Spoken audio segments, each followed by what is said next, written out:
esa señora que habla, bien. Leo entonces la segunda pregunta. Dice, ¿es necesario representar con el rostro a las cosas que no nos son visibles? Por ejemplo, el poder, el estado de ánimo que sentimos. ¿Por qué necesitamos la imagen de las cosas? ¿Es tan importante tener la imagen de Dios como hombre? ¿Hace más creíble la realidad? Sí. En medio Bueno, que ya esa fue era, un poco respondida con los demás, sí, pero sí, dale sí. vos.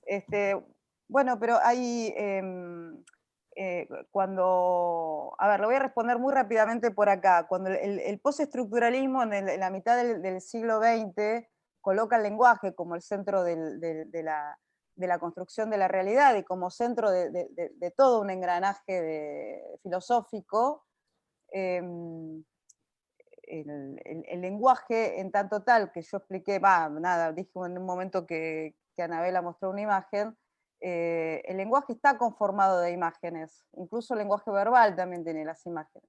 Entonces una forma de, el poder, la idea de poder además, que tiene que ver con una idea de apropiación digamos, de establecimiento jerárquico sobre las cosas, se traduce también en el espacio, en la idea de territorialidad, de ubicarse en un espacio. Y eso no hay forma de hacerlo si no es a través de la imagen, o mejor dicho, a través del lenguaje, cuyo lenguaje porta siempre una imagen.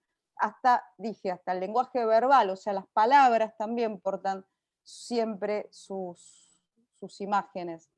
Ahora, sin ir a esta cuestión que tiene un carácter abstracto, indudablemente hay una construcción estructurada y menos estructurada que tiene la imagen, de la cual necesita, es subsidiaria al poder, o es subsidiaria simplemente el orden del mundo que nos tengamos que establecer para tener un pensamiento o una emoción.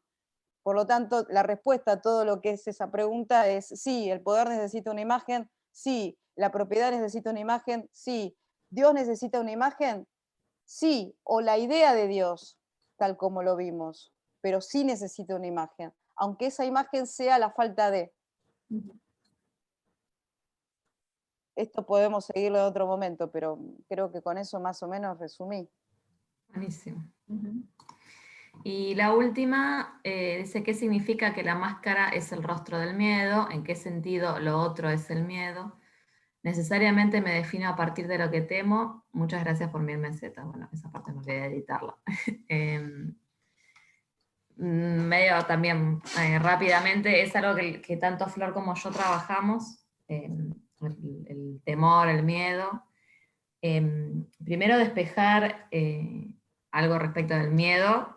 El miedo para el psicoanálisis se diferencia, por ejemplo, de la angustia, aunque el sentimiento sea parecido, porque tiene un objeto. Miedo es miedo a algo, y angustia es falta de palabras, o sea, eso es como la base para poder pensar qué es el miedo. Es interesante también pensar que el miedo no necesariamente tiene que tener un criterio de realidad. O sea, se puede tener miedo a algo que puede llegar a ser no siempre, a un objeto que no siempre tiene que tener una correlación con algo real. No real en términos de registro lacaniano, sí real en términos de realidad. Y después pensar que hay miedos que son muy protectores y miedos que son muy obturantes. Digo, si yo le tengo miedo a caerme por un precipicio, lo más probable es que no camine por un precipicio y eso me va a proteger. Y si yo le tengo miedo a los autos, lo más probable es que no pueda salir a la calle. Entonces, hay miedos que obturan y miedos que generan cuidados, miedos que son más cercanos a la pulsión de vida y miedos que son más cercanos a la pulsión de muerte, en esos términos. Rápidamente. Pero específicamente cuando dijimos que el otro, por lo menos cuando lo mencioné yo, cuando esto de que el otro se funda por ahí más desde el temor, creo que tiene que ver con una concepción más del otro como el extranjero, el otro como el diferente, el otro como el que marca la diferencia respecto de quién no soy yo. Y lo que no soy yo y lo que no se parece a mí puede generar este tipo de diferencia. ¿Qué es lo diferente a mí? ¿No? Eso es interesante también, porque desde el punto en el que yo necesito de un otro como concepto, puede ser una mujer también, digo, por el masculino, ¿no? Como categoría. yo me fundo a partir de un otro, y desde un otro, como vimos 1000 veces ya, el otro que es tesoro del lenguaje, el otro que es tesoro de deseo, que ya lo vamos a ver la próxima, desde el cual yo me fundo, y desde el que con el que no podría tampoco alienarme correspondientemente. Lo vimos cuando vimos alienación y separación. Es necesario separarme, pero es necesario también estar alienada, porque si no, no podría sobrevivir. Ahora, ese otro también aparece como complicando lo vincular, incluso conmigo misma, digamos. Hay algo ahí del otro que se me parece muy, muy persecutorio, del otro yo.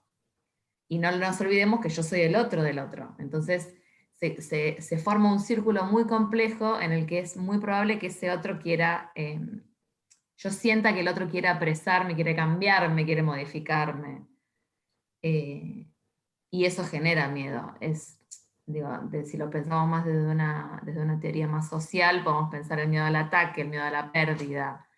Siempre que aparece un otro, aparecen distintos miedos que tienen que ver con los vínculos. Y después lo pensaba, que supongo que por acá es donde más puede entrar Flor, porque lo hemos charlado muchas veces. Esto que el sujeto moderno, que nosotros lo hemos visto en la primera parte de estas clases, cuando veíamos Descartes y el sujeto cartesiano, nosotros decíamos que el sujeto moderno es hombre, es europeo, estamos en boga, es blanco y es burgués.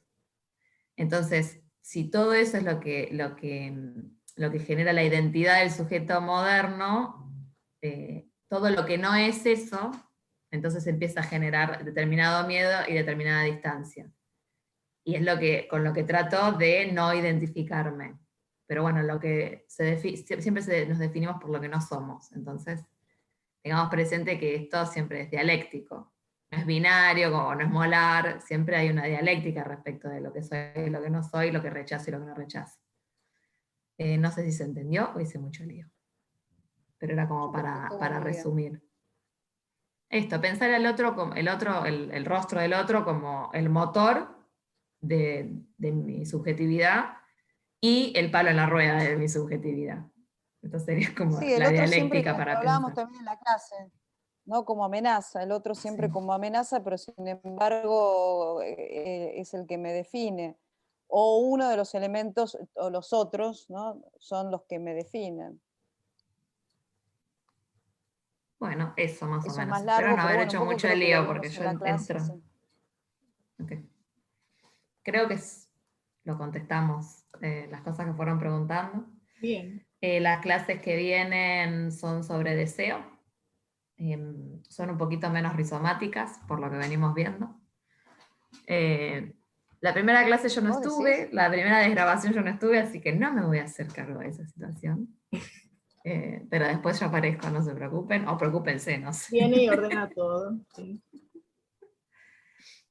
No sé, algo más que Todo lo que quieran desordenamos decir. nosotros. Gracias por esperarnos para esta clase.